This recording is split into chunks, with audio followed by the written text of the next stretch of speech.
all you thoughtfully made people out there. It's Courtney Morrison with Made Architecture and Design, back with another weekend review. So last weekend on Saturday was a family day.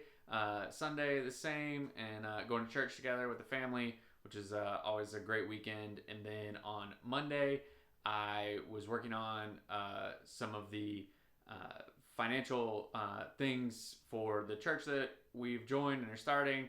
I had lunch with the lead pastor, and he had asked me to take a look at and help him with some of the finances as the church starts out. So was doing that using my business background to kind of help inform some of the decisions that this new church will be making, and managing and being good stewards of our finances. So that was good, and had a great lunch with him.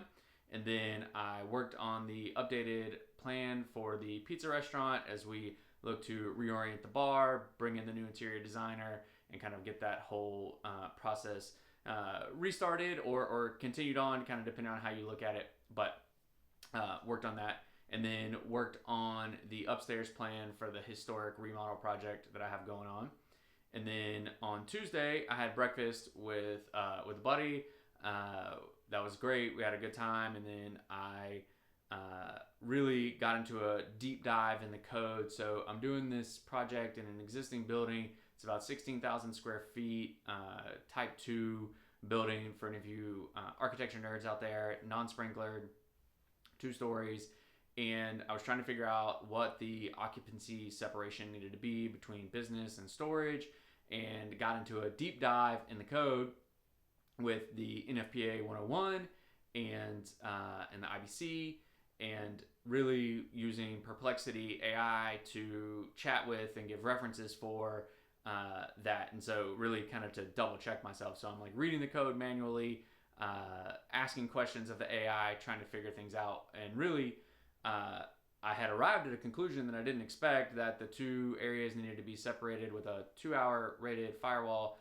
And so I'd done a project for this client in the same jurisdiction, much smaller, project, less than 5,000 square feet and a type 5 occupancy versus 16,000 square feet and type 5 construction versus type 2B construction.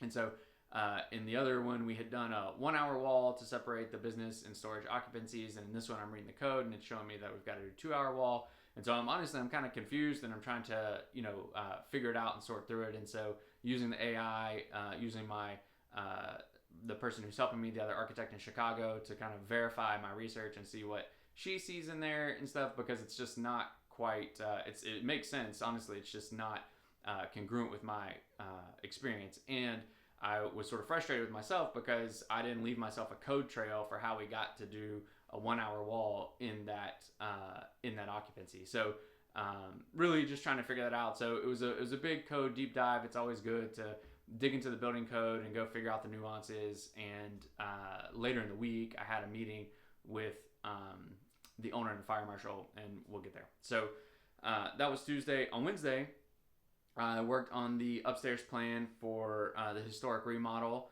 and then same on Thursday. But on Thursday afternoon, I had a meeting with the building owner and a couple of guys from Merida Fire Department to walk through the building and talk through what we were seeing from a code perspective and how we were going to approach that.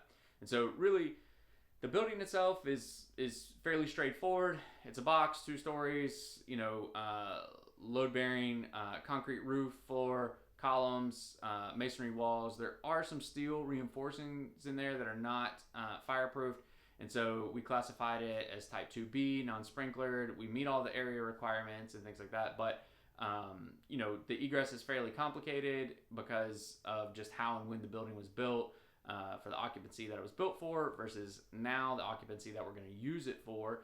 And so I was telling the owner and the fire marshal, if we were building this building new, we would just put a stair at each end. That would be our exit path, and it'd be relatively simple. But because of we're dealing with what's existing, it's a little bit more challenging. And so we wanted to talk through some of the nuances of what we were doing. The guys were really receptive and very helpful.